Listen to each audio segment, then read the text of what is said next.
¿Cuál es la consecuencia de la mala alimentación? Si hablamos de deficiencia en la alimentación, vamos a ir a una desnutrición. Y si hablamos de un niño que tiene una sobrealimentación, es riesgo, ¿no es cierto? Entonces ambos van a ser riesgo. Entonces, cuando ya conceptualizamos sobre la nutrición, vamos a hablar primero qué es la nutrición. ¿En base a qué un niño tiene que considerar que tiene una buena nutrición?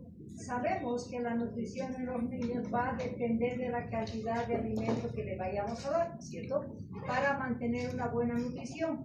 Entonces ahí hablamos de que para que un niño tenga una buena nutrición tiene que considerar 3 condiciones básicas. Estamos hablando de que es suficiente. ¿A qué nos referimos cuando esa nutrición es suficiente? ¿A qué nos referimos? ¿Cuándo hablamos de una nutrición suficiente? A ver, cuando estamos hablando de condiciones para que un niño tenga una buena nutrición, vamos a hablar de 3 componentes. Uno de los componentes va a ser que es suficiente, otro que va a ser equilibrada y otro que va a ser combinada, ¿no es cierto? Entonces, dentro del concepto que ustedes van a manejar de que es suficiente, ¿qué debemos considerar? ¿Suficiente en qué aspecto? ¿Suficiente para cumplir qué? Para cumplir el requerimiento kilocalórico. Y si estamos hablando de los niños lactantes, ¿cuánto es el requerimiento kilocalórico?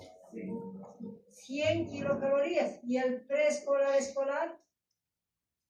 80 kilocalorías, ¿no es cierto? Y si hablamos de esos 100 kilocalorías, decimos, ¿no es cierto? Esas 100 es para mantener y condicionar que tenga ese niño un buen crecimiento y desarrollo. Y lo dividimos, ¿no es cierto? Ese 100% de calorías, hay una parte de esas calorías que me van a cubrir, ¿para qué? Para solamente cubrir el requerimiento para mantener un buen metabolismo. ¿Cuál es ese porcentaje?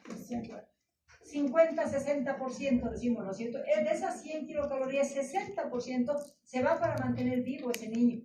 Pero ahí tenemos la condición de crecimiento, ¿no es cierto? Entonces, de esos 60%, ¿cuánto tenemos para crecer? Aproximadamente un 30%, ¿no es cierto?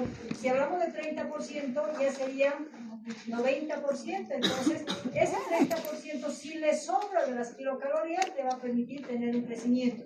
Y 10 a 20% se dice que va a ser para que él cumpla todas sus actividades físicas, el correr, el gritar, el jugar, etc. Entonces, todos esos desgastes energéticos van a estar condicionados a que nosotros sepamos calcular, en otras palabras, la cantidad de kilocalorías para que sea suficiente para que tenga un buen crecimiento y desarrollo. Cuando estamos hablando de equilibrada, ¿en base a qué se va a determinar la alimentación equilibrada? En base a la combinación de los 3 tipos de alimentos. ¿Cuáles son los 3 tipos de alimentos? Y en proporción, si hablamos, ¿cuánto por ciento de carbohidratos necesita ese niño? 50%. ¿Por qué? Porque los carbohidratos son la fuente de energía. ¿Para qué? Para que en su mayoría vayan a cubrir este requerimiento kilocalórico. Luego tenemos, ¿qué más? Los lípidos, que son un 30%, y las proteínas son un 20%, ¿no es cierto? También dijimos, ¿no?, que dentro de la alimentación sabemos que dentro de las funciones de los diferentes alimentos, la proteína es generador de tejido. Y cuando tenemos niños que estamos viendo que están chiquititos porque está desnutrido, le daremos pues más proteínas para que genere hueso, genere músculo y genere crecimiento.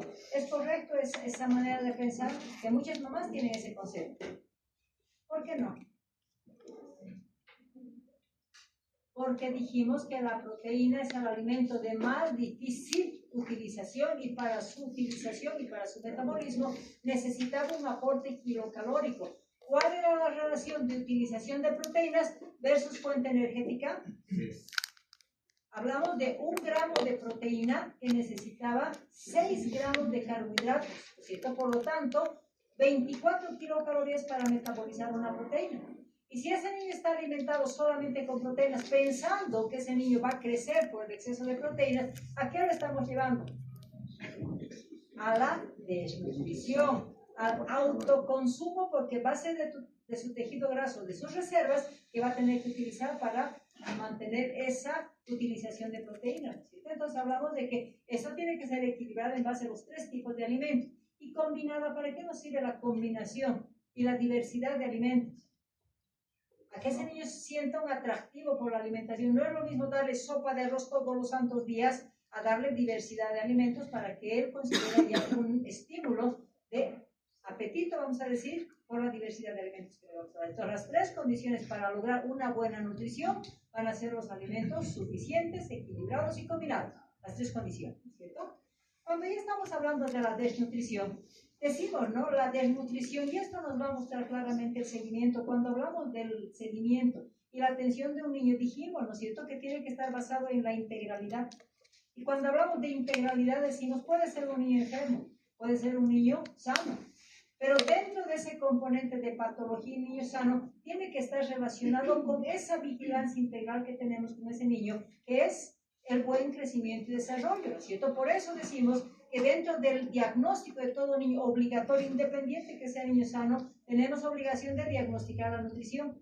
¿Para qué? Para diagnosticar la probabilidad de riesgo patológico, que está dividido en dos componentes: la desnutrición propiamente dicha o la sobrenutrición, ¿no es cierto? Que ambos componentes van a ser de riesgo patológico, y finalmente las vacunas, ¿no es cierto? Entonces, cuando ya estamos hablando de la desnutrición, decimos, ¿no? ¿Cuántos tipos de desnutrición vamos a tener?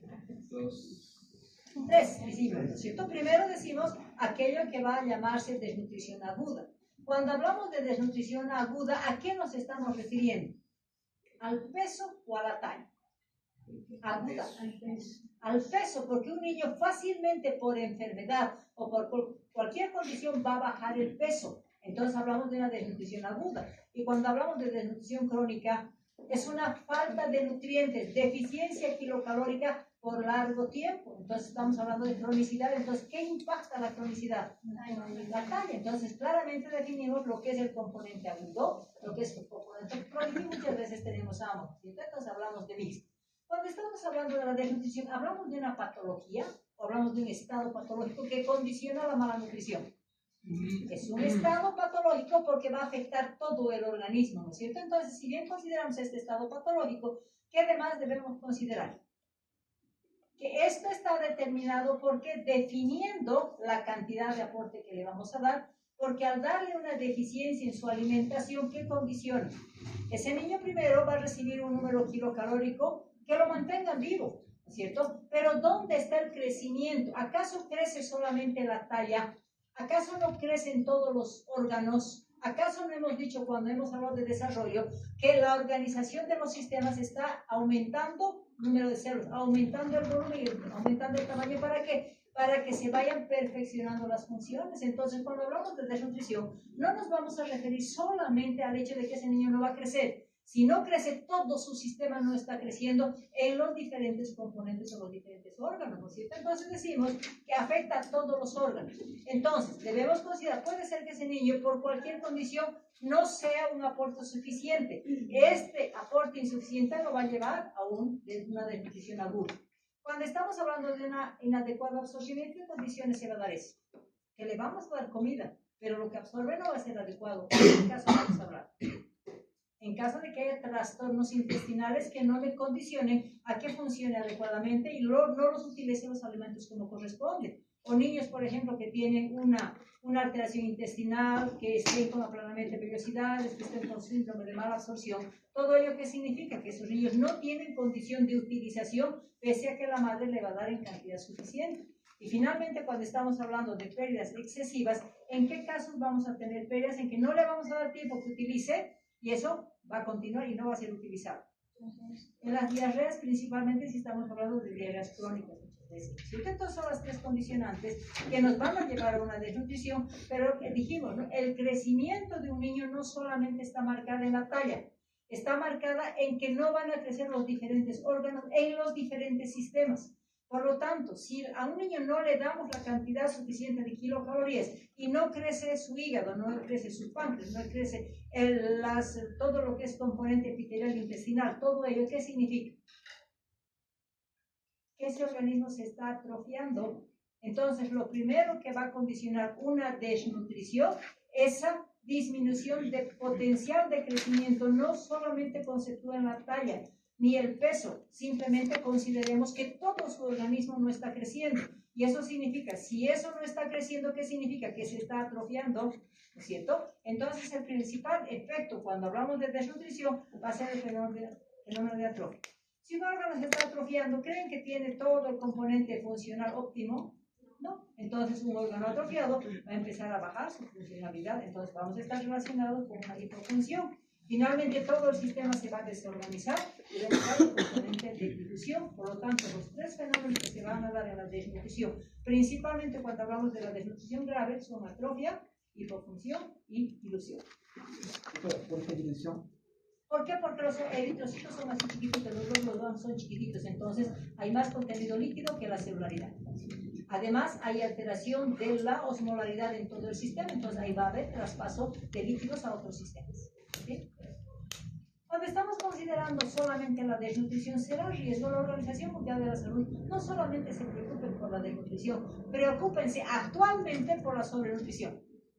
Porque dentro de la sobrenutrición, ¿qué significa? Estamos hablando no de condición de aporte kilocalórico insuficiente, estamos hablando de un aporte kilocalórico en mayor cantidad. ¿Qué significa eso? Que ese organismo se está recibiendo exceso de calorías. Y si hablamos de exceso de calorías, ¿cuál es el primer factor que va a intervenir en eso? ¿Qué pasa con ese organismo? Que empieza a crear ese organismo en condición de exceso kilocalórico, empieza a depositar. Y el depósito está ahí dirigido ¿a dónde? No me van a hablar del glucógeno hepático, porque eso está ahí como reservita, ¿no es cierto? ¿Qué es lo que aumenta si estamos hablando de una sobredotación kilocalórica? Tejido graso. Por eso el niño empieza a exceder su peso en base a tejido graso. Y por lo tanto, la OMS dice, cuando un niño va a recibir un exceso de kilocalorías, vamos a decir, va a condicionar que lo va a ir engordando y engordando, pero cuando hablamos de un engorde excesivo, vamos a hablar de un engorde mórbido, ¿no es cierto? Entonces ahí decimos que si es que su niño está engordando un poquito, está con nutrición superior, vamos a quedarnos tranquilos, pero ya hay que orientar a la mamá que tiene que bajar el nivel kilocalórico, ¿no es cierto? Principalmente está en nuestro medio, vamos a decir, el abuso de los carbohidratos y azúcares es excesivo. Entonces hay que ir disminuyendo ese aporte kilocalórico, pero si es que ese niño sigue engordando, va a entrar a un sobrepeso, que ya se considera alto riesgo. Finalmente, si no se para ese aporte kilocalórico, ese niño va a llegar a la obesidad. Y cuando hablamos de la obesidad infantil, ¿qué es lo que condicionamos? Primero, que está creando células madres para cuando sea grande va a ser obeso. Y la obesidad en el adulto está relacionado con los tres trastornos metabólicos del adulto, que es la diabetes, hipertensión y las dislipidemias, ¿no es cierto? Manejamos entonces, y estamos creando ese niño obesito preparado para la edad adulta para que tenga esos trastornos metabólicos. Y al final, si estamos hablando de obesidad, solamente será ese funcionamiento, falla todo el sistema. Entonces, estamos hablando de una descompensación patológica, lo mismo que una descompensación y una desnutrición. El tema obesidad va a llevar la doctora Maya, no voy a redundar en eso, ¿ya? Bueno, esta imagen quiero que guarden. Y decimos desnutrición. Pero la OMS dice, no solamente se preocupen por esto que nosotros estamos marcando, ese niño flaquito, todo piel y hueso, vamos a decir, es un desnutrido. ¿Y qué pasó con este niño? También es desnutrido, pero la diferencia es que este es crónico, no le dimos comida. A este niño le dimos comida, pero una mala calidad de comida. Y a este pues lo hinchamos, ¿no es cierto? Le dimos una sobrenutrición y ustedes saben que en base a los pliegues cutáneos que ese niño tiene, se va a calificar también el grado de obesidad. Entonces estamos hablando de ambos componentes de riesgo patológico. Cuando ya vamos a hablar de la OMS dice, preocúpense por la desnutrición. Y en base a la desnutrición hemos dicho, ¿no? Primero tenemos que considerar que es una desnutrición aguda. ¿Cuál es la relación que hablamos con la desnutrición aguda? Pérdida de peso, acordémonos eso, ¿no? ¿Qué edad tiene ese niño y cuánto pesa? Por eso nos enseñan a calcular el peso ideal para edad y de acuerdo a eso calcular la desnutrición. ¿Esto qué significa? Si pierde peso, está relacionado con una patología crónica, con que no le hemos dado alimentación por mucho tiempo. No, la aguda es la etapa en que el niño puede perder muy fácilmente peso. Y estamos hablando, por ejemplo, de las diarreas, ¿cierto? Que nos va a llevar a una pérdida de peso, no solamente por la pérdida hídrica, porque a ese niño lo vamos a compensar rápidamente a las pérdidas hídricas, pero ¿qué es lo que pasa con ese organismo? Ya perdió 1 kilo, perdió 2 kilos. Para ese niño con diarrea, en menos de una semana lo recuperamos con el peso, ¿cierto? Pero si estamos hablando de niños con otra patología que van a condicionar un estado de inapetencia, por ejemplo, ¿qué es lo que van a hacer? No van a querer comer y van a empezar a bajar peso, pero en corto tiempo. Y la recuperación también va a ser en corto tiempo. Por lo tanto, relacionamos el peso-edad y eso generalmente está asociado a enfermedades relacionadas con la condición de alimentación que se tiene. Cuando ya estamos hablando de la desnutrición crónica es qué edad tiene y cuánto mide, ¿no es cierto? ¿A qué se relaciona eso? A que por mucho tiempo no le hemos dado comida. No hemos cubierto su necesidad kilocalórica, por lo tanto esos niños van a estar en percentiles bajos porque su necesidad kilocalórica, si eran 100, le hemos dado seguramente 60, 50, 70, donde no le hemos permitido crecer, aunque el niño esté vivo, ¿cierto? Pero el impacto siempre en la cronicidad va a ser talla. Y tenemos la global que va a estar implicada tanto en la talla como el peso, ¿no es cierto? La OMS que me dice, les vamos a dar un instrumento para que ustedes en cada consulta médica tengan la condición de comparar y diagnosticar, ¿no es cierto? Porque no siempre hacemos el diagnóstico con cálculos. Entonces, ¿qué es lo que nos dicen? Nos diferencia sexo femenino rosado, sexo masculino celeste, ¿no es cierto? Qué mal, ¿no? Desde que nace ya nos diferencia rosado y celeste, ¿no es cierto? Entonces, ¿qué es lo que nos dicen? Nos da dos tablas, uno para la desnutrición aguda y otro para la desnutrición crónica. Y aquí estamos viendo, ¿no es cierto? Aquí hay rosado, celeste. Peso para la edad. ¿Y qué diferencia tenemos? Que cuando estamos hablando del peso del niño nos permite tipificar 3 grados de desnutrición. Y eso está, la OMS dice, en base a las desviaciones estándar, es que nos va a permitir diferenciar el grado de desnutrición. Y nos dan las tablas donde puede ser rosado o celeste si quieren, pero tienen una línea verde, ¿cierto? Esto significa que es un peso adecuado para la edad, pero me da un rango, ¿no es cierto?, de peso para decir, todavía no entró a la desnutrición leve. Entonces ahí, si se fijan, tengo una línea naranja, que es -1 de desviación. Entonces, todo peso que llegue a esta línea naranja o antes de llegar a la línea roja es un desnutrido leve. Cuando llega a -2 de desviación, ¿qué me dice? Está en desnutrición moderada. Ya me lo tipifica como un color rojo, ¿no es cierto? Hasta antes de que llegue a la línea negra. Y en la línea negra es -3 desviaciones. Entonces, la Organización Mundial de la Salud establece la clasificación de desnutrición en base a desviaciones estándar. -1 es leve, -2 es moderada y -3 es grave, ¿cierto? Eso marcamos. Pero la OMS nos dice, no se preocupen solamente de la desnutrición porque no es lo único patológico. También nos dice, comparen la sobrenutrición. Y dentro de la sobrenutrición nos da la misma coloración, un color naranja, pero cambia la desviación estándar a positivo. Entonces, el menos es desnutrición, el más es sobrenutrición, donde marca aquí el color naranja, por ejemplo, que es +1 de desviación, está en nutrición superior. El +2 está con sobrepeso y el 3, que es negro, está obeso, ¿cierto? Entonces, en las tablas de la OMS, menos desviaciones de nutrición, más desviaciones, significa los diferentes grados de nutrición superior e inferior. ¿Está claro esto? ¿Cierto? Entonces, desviaciones estándar que ellos manejan. Y lo mismo hace para los varones, la diferencia es que va a tener un color azul.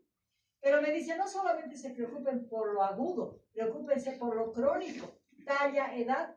Pero aquí hay una variación, no le interesa definir un inicio de talla baja. Entonces aquí hablamos nuevamente de desviaciones, pero la cronicidad está marcada con la línea verde nuevamente, que significa que está con talla normal para la edad, pero no le interesa al -1. Recién cataloga como desnutrición crónica cuando ha llegado a -2 desviaciones, y en -2 me está marcado ese color naranja. Entonces aquí no hay -1, entonces el -1 es aguda, el crónica es a partir de -2 desviaciones, y línea negra -3, entonces talla baja y talla muy baja. También considerará la talla superior y la talla muy grande, ¿no es cierto? Entonces hablamos nuevamente de celeste y está con rosado, ¿no es cierto? Esto donde tenemos los carnets de salud infantil que todos los niños tenemos para hacer el control, ¿verdad? Entonces, cuando ya hablamos de la desnutrición en sí, no hablemos de una enfermedad, porque no es una enfermedad, es una deficiencia de aporte de alimentos que va a condicionar a establecer un estado patológico en el niño. ¿Por qué estado patológico? Porque es una afección multisistémica. Cuando hablamos de enfermedad, hablamos de un órgano específico, ¿no es cierto? De un agente específico. Aquí no hay agente específico, porque puede ser una desnutrición por falta de comida, porque ese organismo no está funcionando bien, o puede haber diferentes condiciones patológicas en el niño, patológicas que no permitan la utilización. Entonces, no estamos relacionando una enfermedad. Entonces hablamos de un estado patológico, pero de afección multisistémica. Ahí empezamos nuestras clasificaciones de la desnutrición y lo decimos, es una desnutrición primaria. Primaria porque depende específicamente de una deficiencia de alimento. Entonces aquí vamos a hablar de falta de disponibilidad de nutrientes, la tipificamos como primaria. Y cuando hablamos de una desnutrición secundaria, ya el nombre me está diciendo secundaria a algo. ¿A qué ese organismo no está funcionando? ¿O ese organismo tiene problemas intestinales y no está utilizando? ¿No es cierto? Entonces, es secundaria a una patología propia del niño que está condicionando a la mala utilización, si quieren, de los nutrientes que le estamos dando. Y algo que tenemos que marcar es que dijimos, ¿no? Cuando vamos a hablar de crecimiento y desarrollo, ¿cuál es lo óptimo de crecimiento en el niño? Lo máximo.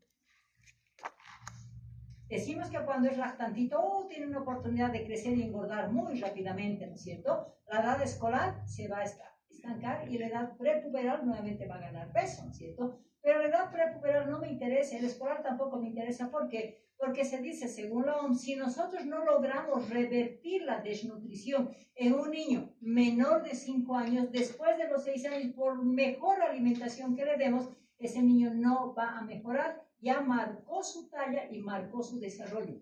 Por eso se dice como signo estándar es que la lucha para la desnutrición es en el menor de 5 años. Y protegiendo no solamente el desarrollo de los órganos. ¿Cuál es el órgano noble del niño? El cerebro. ¿Y cuánto por ciento crece cuando estamos hablando? ¿Se acuerdan cuando hablamos de crecimiento del cerebro que dijimos? Hasta los 2 años crece 70-80%, hasta los 5 años va a llegar hasta un 90%. Y si creció ese cerebro en el tamaño y después de los 5 años tenemos hasta la edad de adolescencia, 10% de probabilidad, ¿para qué me sirve ese 10%? Si no logré ese porcentaje alto de crecimiento de masa encefálica y funcionamiento, ¿cierto? Por eso decimos que la lucha que nosotros tenemos que tener es esto, ¿no es cierto? Tenemos que luchar a que ese niño menor de 5 años revierta tanto la desnutrición aguda como la desnutrición crónica. Ahora, ¿qué factores intervienen? Primero decimos, en general decimos una deficiencia de nutrición, independiente que sea falta de comida o que ese organismo tenga una condición patológica para que no lo utilice. El resultado de ambos, de falta de comida y resultado de que ese organismo no está utilizando el alimento que le estamos dando y optimizando para cubrir ese nivel kilocalórico, esa es mi consecuencia. O sea, el resultado para hablar de nutrición independiente, cuál sea la causa, va a ser esto. Deficiencia nutricional, o en otras palabras, deficiencia kilocalórica, ¿cierto? Si esto está condicionado, ¿qué es lo que el organismo siempre aprende a defenderse? Y si aprende a defenderse, ¿cómo se empieza a defender? Le están dando poca comida, está sintiendo que necesita más kilocalorías. ¿De dónde va a sacar ese niño?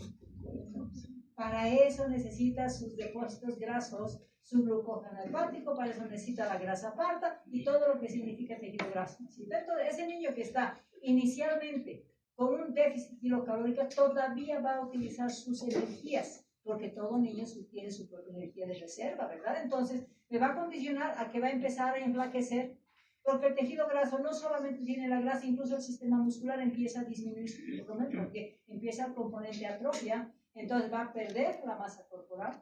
Eso significa que está empezando todo su organismo a atrofiarse. Y la segunda fuente energética va a ser empezar a perder proteína corporal y finalmente la atrofia, más pérdida de masa corporal, principalmente tejido graso, y pérdida de funciones de proteínas corporales, me van a llevar a ¿qué? Al deterioro de funciones, y el deterioro de funciones es una hipofunción que me dice esos órganos no están trabajando como deben porque han considerado de que ha establecido ya el fenómeno de atrofia y hipofunción. Y después hemos dicho que la hipofunción que es una descompensación total de los diferentes espacios para que haya control principalmente. Entonces, si estamos hablando de la desnutrición, ¿por qué será que es un marcador hasta los 5 años? Si empezamos desde niños pequeños. Cuando hablamos de lactancia materna, ¿recuerda que dijimos? Dijimos que la fuente energética más importante y la fuente nutritiva para los niños era la leche materna. Pero dijimos, no, la mamá quiere, el niño necesita. Si es una necesidad para el niño, para la mamá es un querer, yo quiero o le doy fórmula, ¿verdad? Dijimos eso, entonces, por lo tanto, ¿qué es lo que me dice? El abandono de la lactancia materna precoz Es uno de los factores más importantes. ¿Por qué? Porque la fórmula, si bien tiene componentes nutricionales, pero le faltan muchos factores que vayan a intervenir en lo que significa todo el desarrollo global de su organismo, ¿no es cierto? Entonces ya estamos con componentes de problemas en el niño y finalmente cuando le damos fórmula, la fórmula hemos dicho que es cara, ¿no es cierto? 390, 400, 420, una lata que cuesta, ¿no es cierto? Y eso lo dura 4 o 5 días, entonces dejo que la mamá no prepara una dilución como corresponde. ¿Y qué otro factor interviene en esto y la alimentación inadecuada? ¿Cuál es el efecto que una fórmula en muchos niños va a dar? La constipación. Entonces, lo ha estreñido y ¿qué hace? Por eso le estoy dando menos cantidad. En vez de darle 4 onzas con 4 medidas, le dan 2 medidas. ¿Por qué? Porque la estreña, ¿no es cierto? ¿Y qué significa eso? Darle 50% de lo que es necesidad de kilocalorías en ese niño, sin embargo, le están llevando aquí a un estado de depresión. ¿Cierto? Entonces, eso es importante considerar. Cuando hablamos de enfermedades agregadas, principalmente las diarreas, ¿no es cierto? Y los parásitos, cuando hablamos de parásitos, ¿con qué creen que se alimenta el ascaris glucoide, que es un parásito muy frecuente en el intestino del niño? Es dependiente de los carbohidratos. Entonces, si tenemos hidratos de carbono que se están alimentando los niños, el parásito está ahí listito para comer lo que necesitan. Entonces, la parasitosis es un factor importante. Y tenemos superinfestación de parásitos en nuestro medio por las condiciones de agua, por las condiciones del área rural, por el saneamiento básico que tenemos, la parasitosis es muy frecuente, ¿cierto? Y cuando estamos hablando de la asociación de parásitos con diarrea, también hay esta relación, ¿no es cierto? Entonces, muchos niños tienen diarrea, sea por infecciones o sea por parasitosis, que condiciona la edad, alteración de las velocidades, la no utilización, si quieren, o sea, más pérdidas que la utilización de los alimentos. Cuando estamos hablando de la economía insuficiente, hemos dicho también de la alimentación, existen factores culturales, ¿no es cierto? Si necesitamos una alimentación balanceada, en el área rural creen que le van a dar carbohidratos, grasas y proteínas en forma balanceada. No, porque la producción del área rural, si producen maíz, van a comer maíz, si producen papas, más papas, etcétera, etcétera, ¿no es cierto? Entonces estamos hablando de culturas establecidas que lo van a llevar a no cumplimiento de una alimentación balanceada, lo que condiciona a un mal desarrollo. Cuando hablamos de la falta de educación de los padres, nos referimos al nivel cultural principalmente y el saneamiento básico que me va a llevar a la recurrencia de la diarrea, de las parásitos, etc. Entonces, son factores que en nuestro medio muchas veces tenemos como condición para que se vaya a una desnutrición. Entonces, cuando ya estamos hablando de la clasificación de la desnutrición, hablamos de una clasificación de etiología, cuál es la causa, hablamos de los grados de desnutrición, hablamos de la clínica que se va a manifestar, finalmente el tiempo de la evolución, ¿no es cierto? Entonces, cuando ya estamos considerando la diferente clasificación, ¿cómo se clasificaban las desnutriciones? Aquí se están durmiendo. ¿Cómo clasifica la desnutrición? ¿Cómo clasifica? Puede ser, entonces, primera condición para que ese niño no tenga desnutrición, ¿cuál es? Falta de comida o mala utilización. Por lo tanto, si es falta de comida, la vamos a tipificar como primaria. Si es algo que está pasando en nuestro organismo y no está utilizando ese niño, vamos a relacionar con la secundaria. Y en la secundaria hemos dicho, si fuera un niño que tiene diarrea frecuentemente, ¿será que ese intestino va a tener condiciones de absorber adecuadamente los alimentos? No, ¿verdad? Entonces, ahí estamos hablando de una mala absorción. Estamos hablando en las diarreas de pérdidas y finalmente aumento de gasto. Y hay una patología que es característica, que la mamá le va a dar mucha comida, pero su metabolismo es muy acelerado. ¿En qué patología estamos pensando? Hipertiroidismo. Por eso se hace en todos los niños cuando nacen el tamizaje tiroideo, donde el hipotiroidismo va a condicionar a que ese niño vaya engordando y reduzca su desarrollo. En cambio, el hipertiroideo va a ser una condicionante del metabolismo acelerado. Entonces, condicionamos eso. Cuando ya estamos hablando hay de grados, ¿no es cierto? Entonces decimos, hay un autor Gómez, que ustedes han debido ver, ¿no es cierto? Gómez, que me va a decir, va a clasificar en base a fórmulas leve, moderada y grave, ¿cierto? Si estamos hablando por tiempos, ya hemos dicho, aguda es la desnutrición por falta de comida, la crónica que impacta la talla. Y los trastornos adaptativos, cuando ese niño ya se cansó de compensar, vamos a empezar a presentar las desnutriciones por clínica, que son el marasmo y el kwashiorkor. Bueno, entonces, si estamos hablando de que la desnutrición es un sistema adaptativo que se va a dar, ¿qué organismos, en qué partes del sistema van a influir en que se adapte ese organismo para vivir con lo poco que le estamos dando? ¿Qué creen? El primer sistema va a ser el sistema digestivo, o sea, se va a alterar el sistema digestivo, no va a tener condición de utilización. El sistema inmunológico, el sistema hemático, el sistema muscular, el sistema nervioso, ¿cierto? Entonces se dice que la desnutrición es un proceso adaptativo. ¿Por qué? ¿Por qué lo llamamos adaptativo? Porque ese organismo tiene que aprender a vivir con lo que le damos. Y si le damos poco, todo su sistema va a ir adaptando, ¿no es cierto? ¿Y qué alteraciones vamos a tener en los diferentes sistemas? Hablaremos del sistema gastrointestinal. Es el órgano, son los órganos, mejor dicho, que van a determinar la absorción y la utilización de los alimentos, ¿no es cierto? Y estamos hablando primero. ¿Cuál es el mecanismo de defensa que tiene el sistema digestivo? Es un pH ácido, ¿no es cierto? ¿Qué pasa en el desnutrido? Empieza a bajar esa acidez y su característica es la hipocloridria. Está anulando esa barrera natural para que invadan los parásitos, invadan las bacterias, ¿no es cierto? Entonces ya le está dando condiciones para sobreinfección parasitario-bacteriana. Finalmente, cuando estamos hablando cuál es la característica de las vellosidades de un intestino normal, es aquel, principalmente hablando de duodeno, que van a tener vellosidades íntegras, donde van a condicionar la producción de enzimas, ¿no es cierto? Y hay producción de enzimas y va a producir un metabolismo adecuado con utilización de los alimentos.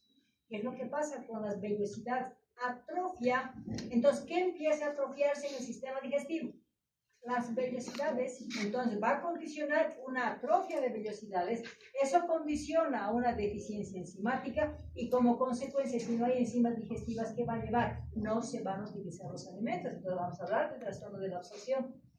Como ese pH se alteró, entonces va a ser fiesta pues la bacteria y el parásito, no hay inmunidad que bloquee, ¿no es cierto? Entonces va a haber un sobrecrecimiento bacteriano y parasitario y finalmente otra oportunidad que el intestino va a disminuir su motilidad. Por lo tanto, si en ese intestino hay muchos parásitos o bacterias, esa hipomotilidad aquí lo va a condicionar a que aprovechen para la multiplicación y den componentes patológicos del intestino. Cuando estamos hablando del sistema inmunológico, ¿cuáles son las barreras naturales del organismo? La piel y mucosas, ¿no es cierto? Porque si un niño se hace una heridita en la piel, ¿qué va a pasar? Esa piel se va a infectar. ¿Por qué? Porque hay agentes patógenos que están viviendo en la piel. ¿Y qué infección tendría si es que hay daño en la piel? ¿Quién es el que vive?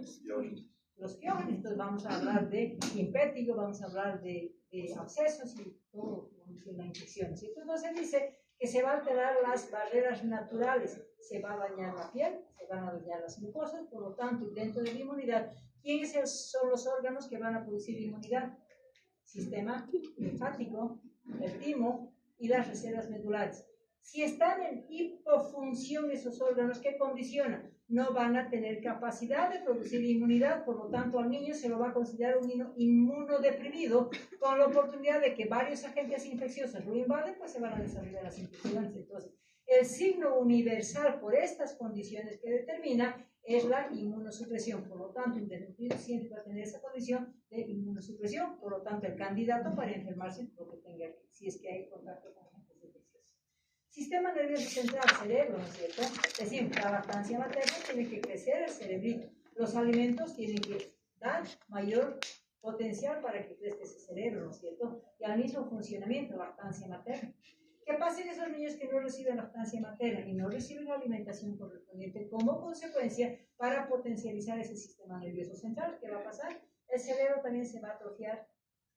Y si se está atrofiando, va a disminuir la mielinización. Por lo tanto, que estamos condicionando a que ese cerebro no funcione. Y el resultado de esa hipofunción y la falta de desarrollo del cerebro, ¿qué va a hacer? Disminuir la oportunidad de tener una buena capacidad intelectual. O sea, estamos impactando también en su desarrollo intelectual. Cuando estamos hablando del sistema hemático y circulatorio, hemos caracterizado como hemodilución, ¿no es cierto?, como una condición. Entonces ahí decimos, ¿no? La hemodilución está marcado por la disminución de la osmolaridad como signo universal. ¿Por qué? Porque en el organismo va a haber disminución de todo lo que son electrolitos. Va a haber condición de que va a haber menor actividad del eritropoyetina. Tiene que considerar eso, que los eritrocitos van a ser chiquititos. Que esos eritrocitos no van a tener la concentración de hemoglobina adecuada. Por lo tanto, es con esa condición estamos estableciendo que si tengo eritrocitos chiquitos y tengo hemoglobina disminuida, ¿quiénes son los responsables de transmitir, llevar todo el oxígeno al organismo? ellos, ¿no es cierto? Los eritrocitos a través de la hemoglobina. Entonces, decimos que se va a establecer por esa condición de masa eritrocitaria disminuida, de eritrocitos pequeños y hemoglobina con una hemoglobina baja, va a desarrollar un linfócito tisular. ¿Quién sufre si ese organismo tiene un linfócito tisular? Va a empezar a impactar el corazón. Entonces, este niño va a tener inicialmente compensatoria, entonces un desnutrido va a ser taquicárdico, porque tiene un estado de hipoxia tisular. Pero cuando ese organismo se cansó porque no le hemos dado el aporte correspondiente para que mejore, va a condicionar a que va a tener una bradicardia, una hipotensión y se viene su mano. Entonces, por eso que es importante cuando hablamos también de sistema muscular. ¿Dónde se encuentran fuentes energéticas? En el sistema muscular y en el tejido graso de la zapada, ¿no es cierto? Si ese niño está necesitando para poder sobrevivir porque le damos poca comida, tiene que sacar pues de todo esto, va a marcar el autoconsumo. Por lo tanto, ese niño, ¿qué va a condicionar? No va a tener tejido graso, no va a ser gordito, y su masa muscular, como va a empezar también al componente atrófico, no va a tener ni masa muscular, van a ser niños piel y hueso, porque todo eso va a consumir hasta compensar y utilizar con lo poco que tiene para seguir vivo, ¿no es cierto? Se mantiene esto. Entonces, el hígado, ¿qué significa? No maneja la grasa. Entonces va a tener una hepatosoluble de grasa, el glucógeno rapidito se lo va a consumir y va a tener condición de empezar a acumular por mal funcionamiento hepático y vamos a convertirles en un hígado graso. Y ahí decimos, ¿no? Hemos dicho que hay una desnutrición aguda, que si bien la Organización Mundial de la Salud nos establece que clasificamos la desnutrición en base a desviaciones estándar, pero y si ustedes no tuvieran, como les va a pasar en el examen, el primer parcial, donde les vamos a dar un caso clínico, donde les vamos a dar un peso definido y no tienen las tablas, ¿cómo van a calcular la desnutrición? A ver, cuéntenme. Ahí estamos con el problema de que hay un autor que es Gómez que nos da fórmulas para el cálculo del peso ideal y posteriormente nos dice en base a la deficiencia que hagan el cálculo en base al grado de pérdida en porcentaje. Entonces, ¿qué significa eso? A ver, el autor Gómez dice, hay que ver qué edad tiene ese paciente y qué peso tiene. Para eso necesitamos saber las fórmulas de cálculo de peso ideal. Y hay diferencia entre tres grupos. Todo niño que tiene a partir del mes, ¿cierto? A partir del mes va hasta los 11 meses, vamos a utilizar la fórmula de edad en meses, multiplicamos por la constante que es 0,5 y sumamos a 4,5 si es varón y 4 si es mujer, ¿cierto? Peso ideal. Si es un niño que tiene 1 a 5 años, vamos a calcular edad en años más meses, vamos a multiplicar por la constante 2 y sumamos 8,5 si es varón y 8 si es mujer. Y si es que tenemos un niño de 5 años, edad en años más meses, por 3, más 3,5 si es varón y 3 si es mujer. ¿Cierto? Entonces, ya consideramos esto como peso ideal. Cuando consideramos ya ahora cómo relaciona el peso actual del niño con lo que me han dicho que tengo que relacionar con el peso ideal, entonces ahí dice, peso actual del niño, vamos a multiplicar por 100, eso vamos a dividir entre el peso ideal y el resultado vamos a restar menos 100. ¿Por qué? Porque si estamos considerando de 0 a menos 9, lo vamos a llamar eutrófico. Cuando este resultado me dé menos 10 a menos 24%, vamos a considerarlo desnutrido de primer grado. Si tenemos menos 25 a menos 39, segundo grado, y si tenemos 40 menos, es tercer grado. ¿Sí? Entonces, esto, chicos, tienen que saber. Ahorita no voy a poder hacer ejercicios con ustedes, pero la próxima clase les voy a traer una hojita con ejercicios para que ustedes en el grupo puedan pasar, para que ustedes practiquen, y dentro de eso, en el caso clínico, pues vamos a hacer, antes del examen del primer parcial, vamos a hacer un ejemplo, un modelo de cómo se hace un caso clínico, la defensa del caso clínico, y dentro de esto les voy a dar una práctica, ¿ya? Bueno. Nos vamos a ver la desnutrición grave. Hemos dicho, ¿no? La desnutrición se clasifica primero, segundo y tercer grado. ¿En qué etapa vamos a entrar a las manifestaciones clínicas y en qué grado de desnutrición se va a poder diferenciar las desnutriciones clínicas? En el último grado. ¿En cuál de los tipos de desnutrición se va a poder decir que es un desnutrido grave?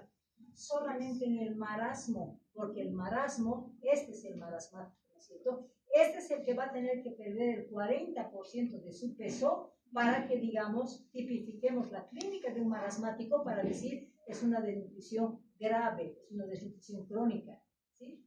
En cambio, en el kwashiorkor que estamos viendo acá, no interviene el peso, se la llama la desnutrición aguda, no pierde peso, pero tiene características clínicas relacionadas con una desnutrición grave. Entonces, ¿Cuál de las desnutriciones clínicas está relacionada con gravedad, con déficit de peso, marasmo? El kwashiorkor no interviene pérdida de peso, sí interviene todas las características clínicas. Cuando estamos hablando cada uno de ellos, decimos el marasmo. ¿Qué me dice marasmo? ¿Qué significa marasmo? Es aquel niño que pide más comida, porque siempre le hemos dado poquita comida. Por lo tanto, si por tiempos prolongados vamos a dar poca comida, ¿qué significa? Ese niño va a ir adelgazando, si pudiese, va a ser un niño caquético, va a ser un niño de piel y huesos, está relacionado con la poca comida que en mucho tiempo le hemos dado. Por eso hablamos de cronicidad. Cuando hablamos de qué no le hemos dado cuando le damos comida, le hemos dado poca comida, se basa principalmente en el valor calórico, o sea, si tiene poca caloría, lo hemos llevado a ese niño aquí al autoconsumo. Entonces, la principal causa de una desnutrición marasmática es la deficiencia de alimentación, es la deficiencia kilocalórica y secundariamente le hemos dado poca proteína, ¿no es cierto? Pero mi marcador en este caso va a ser la deficiencia kilocalórica. ¿En quiénes va a ser frecuente? Este tipo de desnutrición se va a ver mucho desde el nacimiento. Tenemos mamás que desarrollan una preeclampsia, tenemos mamás que tienen placentas pequeñas, tenemos mamás que son desnutridas. Entonces, todo impacto placentario durante la gestación, ¿qué va a condicionar? Que ese feto en la vida intrauterina no reciba la cantidad suficiente kilocalórica para que gane ese peso que siempre hemos dicho que es el mayor que se va a ganar en 9 meses y tampoco va a crecer, ¿no es cierto? Entonces, vamos a hablar de los marasmáticos intraútero. ¿Cómo los vamos a llamar esos niños? Los restringidos del crecimiento intrauterino, los llamamos RCIU. R, restringido. C, crecimiento. Y intrauterino. ¿Sí? Entonces, el marasmático intraútero va a ser restringido al crecimiento intrauterino, porque hay problemas en la mamá y hay problemas placentarios, ¿sí? Por eso se dice que va a darse incluso de la vida intrauterina, y lo más común es en la lactante. ¿Por qué? Porque la lactancia, si le suspende la lactancia, ¿qué hemos dicho que dan acá? Le dan agua de maíz, o le dan hipolactancia, o leches diluidas, lo que condiciona una desnutrición, porque el nivel kilocalórico va a ser muy reducido, ¿cierto? Bueno, entonces decimos, la llamamos desnutrición seca, ¿por qué? Porque ese niño se va secando. Lo llamamos desnutrición de emaciación porque se va absorbiendo y ese es el niño piel y hueso, ¿no es cierto? Porque en todo su organismo, como tiene el bajo nivel kilocalórico, interviene la atrofia, o sea, todo su organismo se está atrofiando. Entonces, el principal factor que interviene en un marasmático va a ser atrofia. Hemos dicho que es el que impacta la falta de o el déficit de peso. Entonces, toda vez que un niño tiene un déficit de 40%, piensen en esto, un marasmático. Si tienes el crecimiento. Entonces, la causa de una desnutrición marasmática es la falta de alimentación, es la cronicidad y la condición después del autoconsumo va al estado de emaciación. Cuando ya empezamos a ver características clínicas en el marasmo, decimos, ¿no? Si primero, si se entró al autoconsumo y se perdió toda la grasa, porque se consumió toda la grasa para mantenerse vivo ese niño, ¿qué va a hacer? Va a mostrarnos todos sus huesitos, ¿no es cierto? Entonces, esa valoración se va a dar desde la cabeza a los pies. Entonces, si vemos en la carita, ¿en qué parte tenemos más grasa? En los párpados. Entonces, va a ser ojitos hundidos. ¿Dónde tenemos? Tenemos la región malar, la bola de Bichat, ¿no es cierto? Tenemos, si se va a consumir ese niño, ¿qué va a pasar? Va a tener, no hay región malar, entonces va a haber prominencia de hueso, ¿no es cierto? Y al mismo tiempo, como no hay musculitos, todos esos plieguecitos que va a condicionar, ¿qué nos va a mostrar? Una nariz prolongada, pliegues en la carita, pliegues submaxilares, porque toda la grasita se lo consumió de la cara. ¿Qué imagen nos va a dar? Y eso tipifica. Lo llaman la cara de viejo, la fase volteriana, ¿no es cierto? Porque le está sobrando toda la pielcita a este niño. Entonces, su característica va a ser esta fase volteriana, cara de viejo, y al final decimos, no, pero las mucosas son una barrera natural que se van a alterar, ¿no es cierto? ¿Y será que las mucosas van a estar amarillas y pálidas? No, todo lo contrario, se va a intervenir por un proceso inflamatorio. Entonces, todos los radiocitos van a estar inflamados, toda la mucosa va a estar inflamada. Entonces, da la falsa imagen de que eso está bien rosadito. Sin embargo, es un proceso eritema. Todo lo que se va a dar a nivel de las mucosas, lo que no condiciona ni permite la valoración del estado de ánimo. Cuando hablamos del tórax, ¿qué pasó en el tórax? Ya hemos visto, se lo consumió todo el tejido graso. Entonces, ¿qué prominencia se va a ver? Vamos a poder contar si quieren las costillas, porque va a haber una prominencia intercostal que es importante, ¿no es cierto? Luego vamos siguiendo desde la cabeza a los pies en tórax, hemos visto, y en abdomen, ¿qué es lo que se ve? Normalmente cuando las chicas hacen dieta es para perder la grasa abdominal, ¿no es cierto? Ellos no necesitan hacer dieta, pierden toda esa grasa abdominal por el autoconsumo.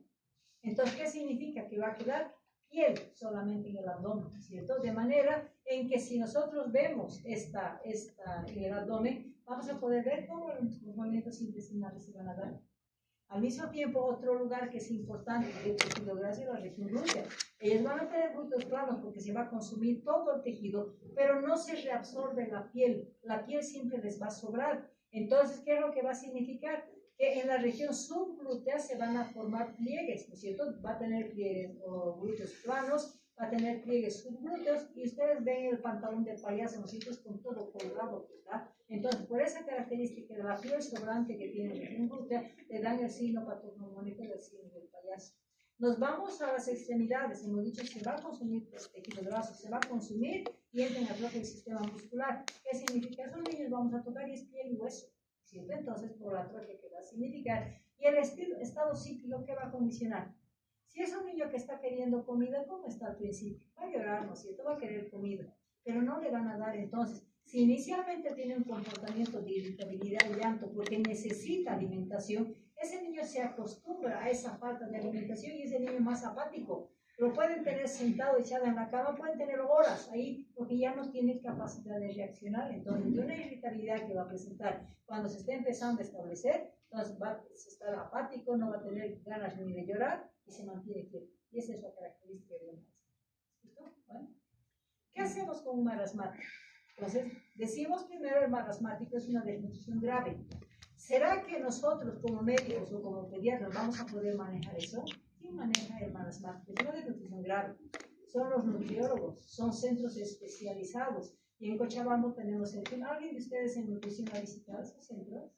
¿Alguien ha visitado? Porque en práctica van a visitar eso. Donde tenemos el de la Línea Patiño, tenemos el clima aquí del Hospital Vierna, que son centros de renutrición donde todos estos niños de desnutrición grave tienen que ser alojados ahí, por lo menos se mantienen 2 a 3 meses hasta su recuperación.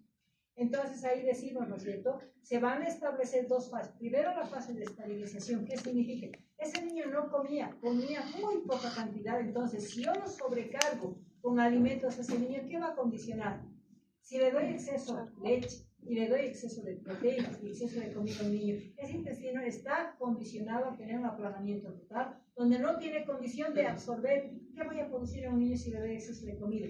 Diarrea, y los voy a descompensar peor, ¿cierto? Entonces se dice que primero se va a dar la fase de estabilización, donde vamos a ver si está deshidratadito, le voy a dar hidratación. Si está con infecciones, voy a corregir. Si está con diarrea, voy a corregir primero el componente patológico hasta estabilizarlo, ¿no es cierto? Una vez que ya no está con diarrea, una vez que ya no está deshidratado y está en un estado en mejores condiciones que estabilizado, vamos a decir, vamos a establecer lo que se llama la rehabilitación nutricional. ¿Y qué significa eso? De que tenemos que ir controlando todos los días la ganancia de peso. Si hablamos de alimentación, le vamos a dar una dieta calculada en base a necesidad kilocalórica para que ese niño vaya ganando masa muscular y vaya ganando peso, en base a cuantificación de calorías principalmente, ¿no es cierto? Entonces, ¿qué es lo que hacemos? Normalmente, si estamos hablando de un marasmático, ¿será que le vamos a dar una alimentación continua? No, se dice que como ese intestino no tiene capacidad todavía de absorber y utilizar los alimentos, vamos a dar primero una dieta fraccionada. Muy poca cantidad, basada no en las 100 kilocalorías, seguramente vamos a calcular con qué número de kilocalorías vivía ese niño. Si vivía con 60, 70, le voy a aumentar 80. Una vez que me ha aceptado, y la alimentación se dice que es fraccionada porque vamos a dar cada 2 horas, en base a un cálculo kilocalórico y ya con una dieta balanceada. Entonces, vamos a lograr la recuperación para finalmente, una vez que ese niño nos ha aceptado, vamos a ir cuantificando el número de kilocalorías y vamos a aumentar. Para lograr hasta que ese seguimiento logre la recuperación de peso, estemos estimulando la recuperación de la talla, pero principalmente hay que prevenir a través de un seguimiento, ¿cierto? Por lo tanto, la recuperación de un niño no vamos a esperar en una semana, un mes, 2 meses, vamos a lograr 3 a 4 meses como recuperación hasta establecer la necesidad que tiene para alimentarse y para prevenir y mantener una nutrición adecuada. Se trabaja junto con los padres y se hace el seguimiento de la renutrición. El manejo es en base a kilocalorías. Hemos dicho que tenemos que averiguar primero cuánto recibía. Puede ser 50 calorías. Si vivía con 50 kilocalorías, vamos a aumentar a 60, 70, 100, 150, hasta 200. O sea, vamos a llegar un momento en que cuando esté con segundo mes, obviamente voy a tener que dar mayor kilocalórico para potencializar ese crecimiento y esa ganancia de peso, ¿no es cierto? Esto me va a llevar 2 a 3 meses. Hemos dicho que va a ser fraccionada cada 2 horas, pero muchas veces el volumen del arroz, de la carne, no son óptimos en volumen. Entonces, ahí como ese niño está acostumbrado a comer poco, vamos a utilizar las fórmulas especializadas, que son concentraciones kilocalóricas y proteicas, vamos a decir, y una de las fórmulas que utilizamos mucho es la F100. Hablaremos de la leche. Hemos hablado en la alimentación, uso de fórmula, las 2 divisiones. ¿Cuáles eran las 2 divisiones? Al 15% de la leche entera o la leche con dilución normal. Luego 10 y 7.5. Entonces, ¿cuál es la leche que vamos a iniciar en un desnutrido? Empezamos con la leche 7.5 hasta que logre aceptar ese sistema digestivo. Después aumentamos al 10% y para entrar a lo que es leche ya del 15%. Entonces, aquí utilizamos las diluciones. Finalmente, es importante dar un inicio con leche sin lactosa o leche con lactosa. La lactosa puede ser energética. Sin lactosa, ¿por qué? Porque ese aplanamiento de vellosidad del intestino está condicionado a que no va a producir la lactasa. Por lo tanto, si no hay lactasa, va a producir diarrea. Por lo tanto, vamos a empezar no solamente con las leches diluidas, sino también con la leche deslactosada. ¿Para qué? Para que ese niño vaya acostumbrándose de a poquito a recibir la leche común. Micronutrientes en base a vitamina A, C, D, hierro, cobre y zinc, ¿cierto? Para empezar a mejorar esa nutrición. Y esta es la imagen que vamos a manejar del marasmático, ¿no? Y aquí tengo niños más. Fíjense cómo es las cositas tan prominentes que es lo que se ve. Entonces, este es el marasmático, el que le falta comida y se pintó al autoconsumo, después quedó caquético y el hueso. ¿Ya? Kwashiorkor, cuando hablamos de kwashiorkor, hablamos de una desnutrición aguda. ¿Será que es una desnutrición prolongada?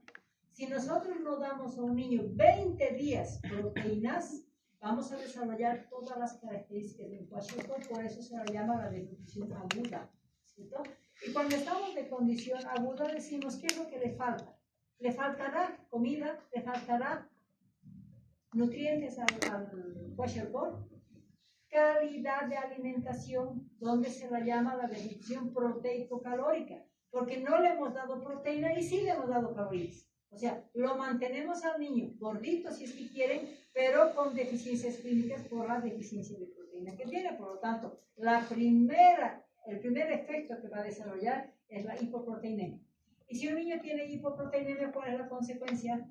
Alteración de la osmolaridad y se va a manifestar por edema, por eso se llama la desnutrición edematosa. Y cuando hablamos de desnutrición edematosa decimos en quiénes darán. ¿Quiénes son los niños o grupos etarios si quieren en que no reciben proteínas, no les gusta la proteína? Niños grandes les gusta chatarra, les gusta los fruit, les gusta los chisitos, les gusta toda la comida que es chatarra, que no condiciona al aporte con componente proteico, ¿no es cierto? Por eso se dice que el vegetable que va a aportar principalmente preescolar y escolar, pero la mamá muchas veces por la característica que tiene ese desnutrido que no es flaquito, ahí entra el componente cultural, porque la mamá dice, yo le doy comida, pero ¿cuál es la base de alimentación de estos niños para que desarrollen ese componente de kwashiorkor o edema? Maíz, sopa de arroz, sopa de fideo con papa y no hay carne, no hay huevo, no hay leche. ¿Cierto? Entonces, ellos comen, y lamentablemente en nuestro medio, yo siempre hablo con las mamás, que la sopa no es ese poder nutricional que tiene. Les pongo harta verdura, le hago cocer mucha carne, y come la carne, no, es que no quiere, le doy el caldito. ¿Es correcto eso? Porque en la carne, en las verduras, la ingesta es lo que es el componente nutricional, no es en el agua que hacen hervir 2 horas para que esa sopa sea un potencial de vitaminas y muchos problemas de cultura, ¿no es cierto? Entonces, en este caso, la alimentación principalmente está en base a sopas, en base a carbohidratos y baja de proteína, lo que condiciona las características. Cuando ya estamos hablando de qué clínica vamos a manejar, primero decimos, el marcador es el edema, ¿no es cierto? No es la pérdida de peso, a diferencia de kwashiorkor. Y decimos, ¿no? El edema que va a presentar, ¿cómo se valora en sentido caudocefálico o cefalocaudal o caudocefálico el marasmo? ¿Cómo se evalúa? La clínica se va a empezar a manifestar en sentido cefalocaudal o caudocefálico. Caudocefálico. Marasmo, ¿cómo empezamos? Cefalocaudal, carito, ojitos hundidos, región malar plana, ¿cierto? De la cabeza a los pies, marasmo. ¿Y cuál es la valoración clínica y la presencia de signos clínicos en el kwashiorkor? De abajo arriba, o sea, caudocefálico. ¿Por qué? Porque como estamos hablando de alteración de la osmolaridad principalmente, entonces su característica, por eso se la llama la desnutrición edematosa. Entonces, ¿dónde va a empezar el edema? ¿En la cara? En los pies. Entonces, lo que decimos es que el edema va a ser frío blando, empieza a los pies y llega hasta la rodilla.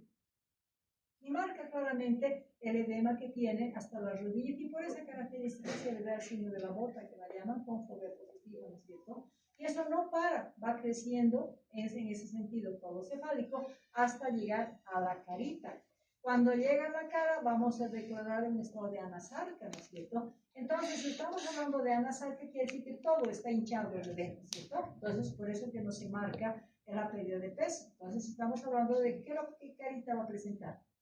Vamos a comparar un poquito. Si en el marasmo eran ojos hundidos, en el kwashiorkor, ¿qué va a tener? Acumulación de líquido palpebral, por lo tanto va a tener edema palpebral. La carita, y eso le va a significar, este niñito tiene edema, y aquí tiene edema, ¿no es cierto? Cuando el niño llora mucho, que se le hinchan los ojitos, ¿verdad? Por esa condición de edema palpebral que presenta, como si viera llorar ese niño, se le daba fases características de ojos o fases de angustia, de tristeza, ¿no es cierto? La piel se está hinchando, se está edematizando, entonces pierde su estructura normal. ¿Qué es lo que va a pasar con esa piel? Se va a empezar a estirar. Si ustedes comparan un globo, por ejemplo, un globo que no han inflado, tiene una estructura adecuada, ¿no es cierto? Eso para mí es una piel íntegra. Cuando lo han inflado al globo, ¿cómo queda ese globo inflado? Todo flácido, ¿no es cierto? O sea, ya no tiene esa consistencia. Es lo que pasa con el kwashiorkor, porque el edema está distendiendo la piel. Y al distender la piel, ¿qué condiciona? Va a tener zonas que se van a querer defender, se van a encoger. Vamos a hablar de zonas de hiperkeratosis, melanosis. Otras zonas se van a disgregar en tejidos, se van a volver zonas hipopigmentadas. Entonces, cuando hablamos de esa alteración de la piel, vamos a hablar del signo característico del niño manchado. Por eso decimos que la piel es seca, es descamativa, melanosis, keratosis o zonas blancas. A eso lo llamamos el signo del niño manchado, como ven acá. Cuando tenemos un niño con kwashiorkor, el niño va a venir, está comiendo sus chisitos, está tomando sus flip-flop, está comiendo eso. Entonces, ese niño va a venir a la consulta caminando, jugando, porque no altera el estado psíquico, ¿no es cierto? Entonces, ese niño va a venir con esta fases. ¿Sí? Nosotros vamos a ver, y cuando es proteína, afecta principalmente el cabello, ¿no? ¿Qué pasa con ese cabello si no tiene proteínas? Ese cabello pierde su vitalidad y es como si fuera una plantita. Una plantita cuando pierde su vitalidad va cayéndose, va quebrajeándose hasta romperse, ¿no es cierto? Y caerse, eso es una planta. Lo mismo pasa con el cabellito, ¿no es cierto? Entonces la deficiencia de proteína primero va a afectar y va a establecer un cabello seco, ¿no es cierto? Aquí vemos es un cabello seco, pero al mismo tiempo, ¿qué vemos acá y acá? Aquí parece un niño con su cabellito pintado, ¿verdad? Parece que le hubieran hecho rayitos. Entonces, el impacto de la deficiencia de proteínas va a ser esta alteración del color de la piel, del color de la piel y del color del cabello. Por lo tanto, va a ser un cabello seco, quebradizo, pero decolorado.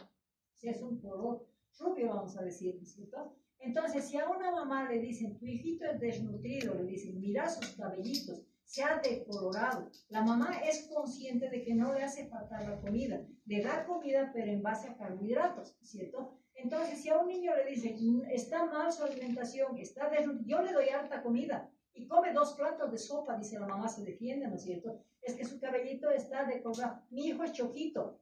O sea, encuentran justificación indicando porque no es problema de la madre, es falta de conocimiento de una alimentación balanceada y la alimentación es más en base a carbohidratos que proteínas. Entonces, vamos a encontrar, y esto es cultura, ¿no es cierto? Que no vamos a decir es desnutrido, sino simplemente tenemos que atribuir de que ese niño tiene poca proteína, por eso su cabellito necesita estar mejor, ¿no es cierto? Y cuando estamos hablando de esa cara, es clásica de un kwashiorkor, se llama cara muchas veces de luna llena, ¿no es cierto? Entonces, el signo de la bandera significa la decoloración de cabellos. Aquí estamos viendo los labios, ¿no es cierto? O sea, tiene eritema a nivel de la mucosa, los labios.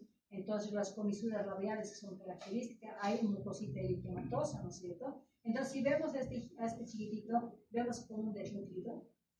La mamá no lo va como desnutrido, pero si nosotros inmediatamente vemos este cabellito seco y caída de cabellitos, vamos a tipificar como un kwashiorkor.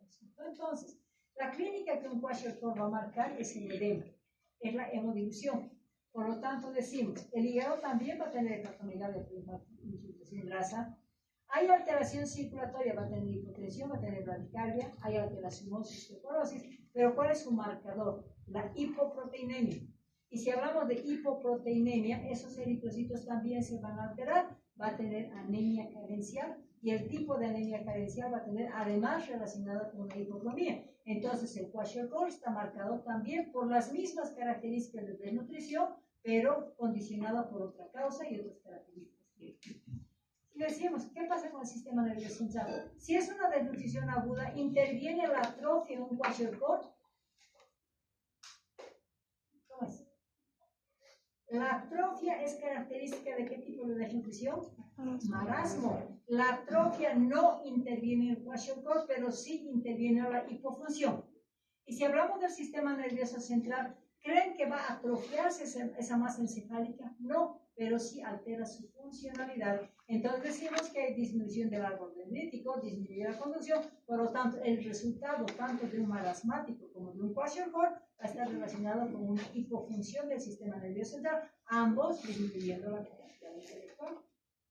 Entonces nuevamente estamos hablando, ¿no?, que esta es una desnutrición grave, no podemos manejarlos en el hospital de segundo nivel de primer nivel, la condición siempre es centro de desnutrición del tercer nivel, donde es muy frecuente que estos niños se vayan a deshidratar, que corregir la deshidratación, que hay que tratar las infecciones, y la fase de alimentación que hay que iniciar es baja en sodio, porque está hemodiluido ese niño, ¿no es cierto? Y nuevamente estamos hablando de base calórica. Una vez que lo hemos nutrido, que va a condicionar que a este niño tenemos que darle principalmente proteínas, leche, carne, huevo. Pero ¿será que le voy a dar en cantidades altas para que ese niño reciba? ¿Qué va a pasar con ese niño? Si yo le doy, puede alterar el sistema digestivo, pero no tiene una alteración como en el marasmo de aplanamiento de velocidad. No hay deficiencia enzimática en un kwashiorkor, pero ¿qué significa? Que al darle exceso de proteína, ¿qué va a producirse? Alto consumo, entonces no puedo exceder en lo que es carne, huevo, leche. Se dice que en la etapa inicial vamos a dar solamente 5 gramos kilo peso, hasta que logre una buena aceptabilidad y posteriormente ya vamos a considerar la etapa de la reducción. Aporte proteico, como secundariamente se va a comparar con el calórico, ¿no es cierto? Pero en proteínas les decía, no, máximo 4 gramos kilo calórico o kilo peso al inicio de la nutrición, porque si yo le doy más proteína lo voy a llevar al autoconsumo. Decimos fórmulas hiposónicas por el edema, que significa vamos a dar los micronutrientes, como hemos dicho en la anterior desnutrición, pero sin embargo, ¿cuál es el riesgo? La hipotermia y la hipoglicemia por la dilución que tiene que es característica de la. Y esta es la imagen de un kwashiorkor, ¿no es cierto? Dijimos primero la fase de angustia. ¿Por qué fase de angustia? Por edema palpebral y edema en la carita, ¿no es cierto? ¿Y cómo está la piel aquí? Es clásica del niño manchado. Tenemos zonas de hipopigmentación, tenemos zonas de hiperkeratosis, y el edema, aquí está el signo de la bota, si se fijan acá, hay un edema, ¿no es cierto? ¿Y qué pasa? ¿Por qué nos muestran en la imagen las imágenes de las plantas de los pies? ¿Por qué nos muestran eso? Porque la característica del kwashiorkor es la anemia hipocrómica, ¿no es cierto? Y la valoración actual de la anemia hipocrómica está dada en base a ¿qué? Conjuntivas no se puede, porque hay inflamación de conjuntivas y mucosas. Entonces, ¿cómo vamos a hacer la evaluación? Palmoplantar, la palidez palmar y la palidez plantar. Entonces, aquí le está diciendo la anemia hipocrómica que va a marcar el kwashiorkor. Aquí estamos hablando de un niño con anasarca, ¿no es cierto? Vemos la misma característica de la hiperkeratosis que se va a presentar, pero aquí estamos viendo la caída del cabello. ¿Qué tipo de cabello tiene en el kwashiorkor? ¿Cómo se llama la caída de cabello? Porque aquí respeta las raíces, respeta los folículos del cabello. ¿Para qué? Para que cuando ese niño recupere, esos cabellos puedan crecer. No es alopecia, es simplemente caída de cabello con respecto al esclerosis. ¿Cómo se llama este tipo de caída? Tipo acromotriquia. Respecta folículos y cae el cabello.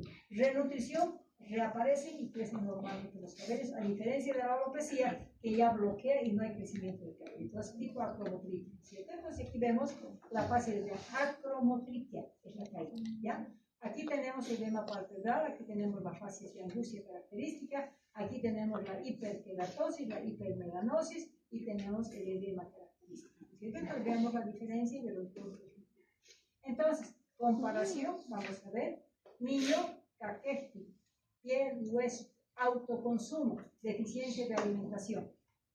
Y aquí estamos considerando el niño gordito, sin pérdida de peso, con alteraciones en piel, con zonas de hiperkeratosis, hipermelanosis, deficiencia de proteína, ¿no es cierto? Principalmente, y vemos que los dos, este es agudo, este es crónico.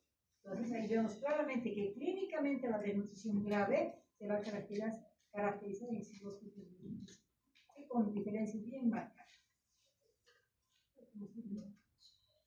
¿Alguna pregunta? ¿No hay pregunta? ¿Está clara la diferencia?